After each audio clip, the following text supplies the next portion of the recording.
Hello and welcome to today's daily news report where I cover all of the biggest stories affecting your wallet, life, and stocks today. You watch this channel each day because I keep you in the loop on what's really going on in Washington, D.C. with President Biden and the U.S. economy. If you're a subscribed member of my community, then welcome back. And if not, click that subscribe button right now to be kept in the loop. All right. By the way, last night I launched a new $6,000 cash giveaway. I'll share the details at the end of this video, so stick with me to the very end and make sure to get registered.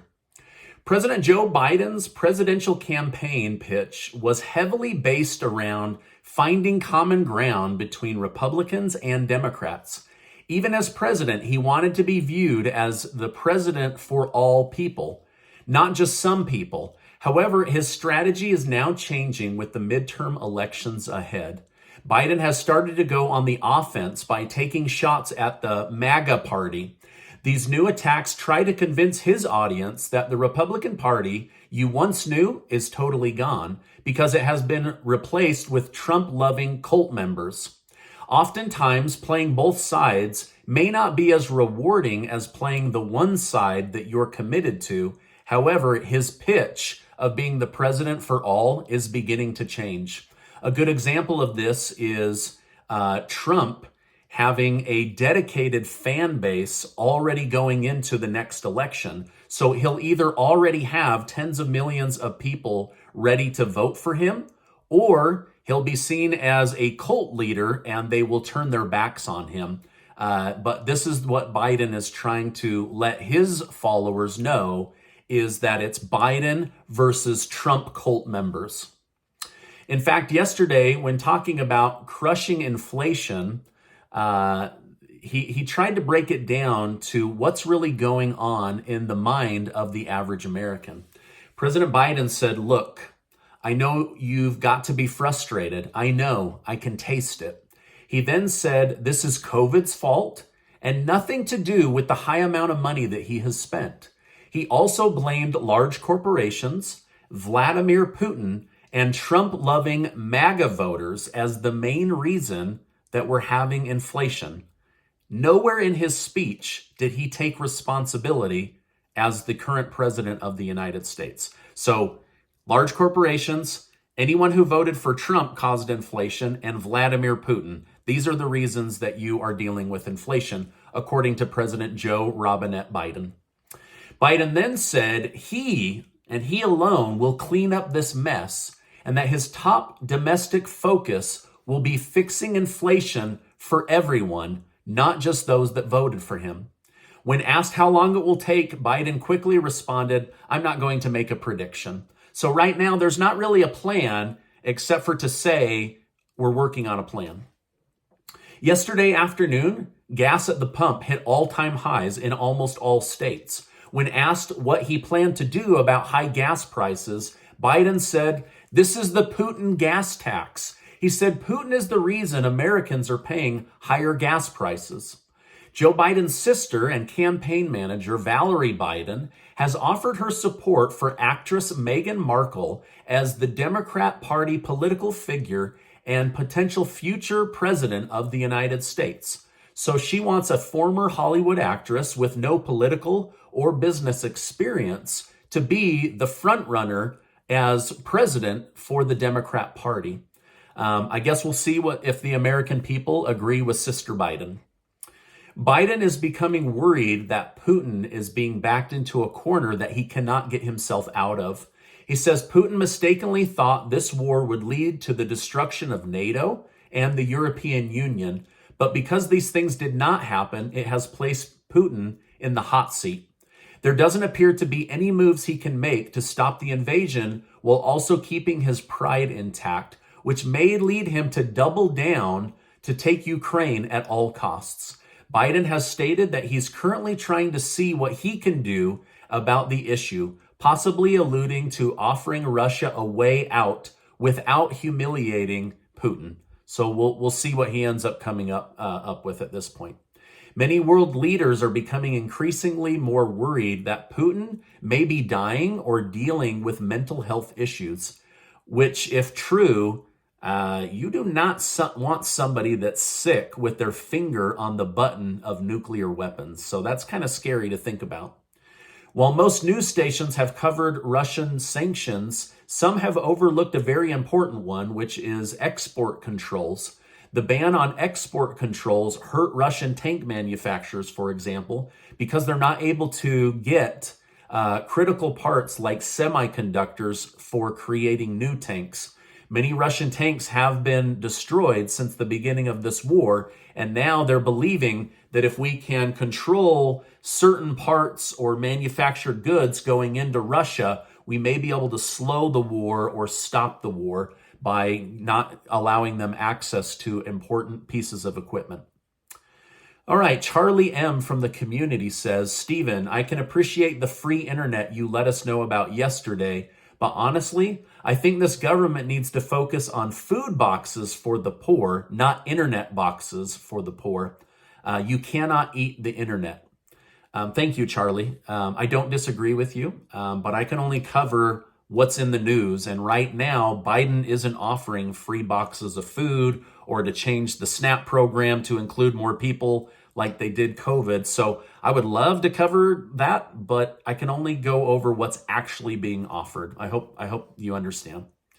The White House is now floating the idea that they might need $40 billion to continue protecting Ukraine's border and $20 billion to finally defeat COVID once and for all. That's $60 billion of taxpayer money that they want to use in just the next 30 days. However, almost no additional money is being sent to protect the U.S. southern border, and people aren't being tested for COVID when they illegally enter the country. So we can send tens of billions of dollars to someone else's border, and we can get $20 billion to fight COVID, but they're not even checking for COVID or different COVID strains coming into the country from other countries. So this should be very concerning to many people, what's really going on, and that's what's in the news today. Republican House Representative Tom Reed of New York has resigned as of today after it came out that he made unwanted sexual advances on a female lobbyist in Washington, D.C. Next Tuesday, for the first time in decades, Congress will hold a hearing about the secret UFO information the Pentagon has been sitting on. They can't hide it anymore. There are at least 144 documented UFO encounters. The Pentagon says we have evidence of these or documentation or video footage, and we have no idea what they are. So I'm excited to see next Tuesday what comes out personally, right? All right, Mike Meredith from my YouTube community says, Stephen, what's up with child tax credits as monthly checks? I know this program helped tens of millions of families. Right now, from what I'm reading, Mike, the Democrats don't have a way to pay for this program. And so by not having a way to pay for it, they also don't have enough votes to pass it. And they don't want to waste a budget reconciliation vote on an issue, even though it's a big, big issue. In their own words, they need to lump that into some other bill in order to get it past the Senate. So that's where we're at right now. Just like using my brain, if we would quit giving tens of billions of dollars to other countries of U.S. taxpayer money and use U.S. taxpayer money on United States citizens, there would probably be plenty of money to pass a program like this. But I think that's just too much common sense for the D.C. politicians. Elon Musk tweeted, if I die under mysterious circumstances, it's been nice knowing you. Recently, in response to a threat that came from a high-ranking Russian official. The reason that this is happening is Elon Musk, he is sending free internet to people in Ukraine, and so people in Russia are seeing this as aiding their enemy, and they want him to stop. But Elon Musk said, I'm just a believer in freedom of speech, and so I want these people to have access to the internet. But Elon Musk's mother responded on Twitter and said, this isn't funny. Lastly, Khalid from the community says, Bitcoin is dropping fast. Will it go down more, or is now a good time to start buying, Stephen? First off, I will never give you investment advice in the comments section. So watch out for the fake Stephen Gardner accounts offering to help lower your bills, invest in the stock market or crypto. Those are fake accounts, or they are bots trying to trick you into losing your money. All right, if you like and understand Bitcoin and Ethereum, then you probably see this as a great time to start dollar cost averaging into the two big coins. So don't just dump big amounts of money, because it could go down more.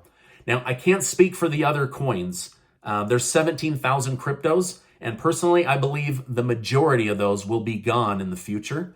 However, I really like Bitcoin and Ethereum and plan to buy a little bit here and a little bit there because, yes, they are down by quite a lot.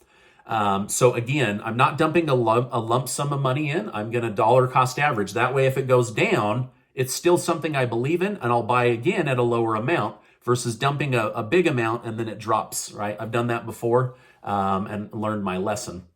So anyway, you'll have to make your own decision. But yes, I'm personally buying as it goes down, but not in big chunks, in smaller chunks. Once I feel like I've hit the bottom, I'll buy again and then ride that baby back up.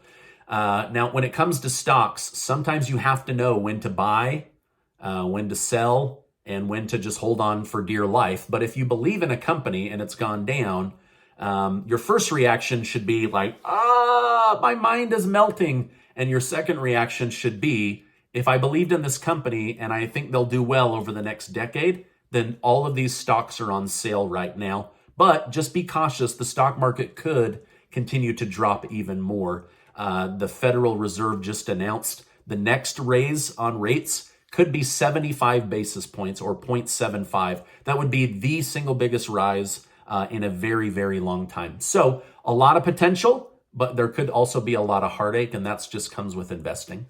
Now, this is my update for today. As I know more, I will definitely come on and share more with you. I see questions all the time, so I thought, why not throw a few answers in for you guys? So hopefully you enjoyed that. Now, Casey and I are going to give away $6,000 in cash, thanks to generous video sponsors. 12 people in the community are going to win $500 in cash. You can use that for bills. You can use that for groceries. You can use that for gas. It'll be your money, and I'll make sure to leave a link below. That will go for the entire month of May, and then I'll announce the winners, and I will reply to the email you use to sign up. I never put it in the comments below because, again, there's so many spammers and bots here on YouTube. Now, before you go, I want to remind you that you are amazing. I appreciate you being in my community, and I'll see you on the next video.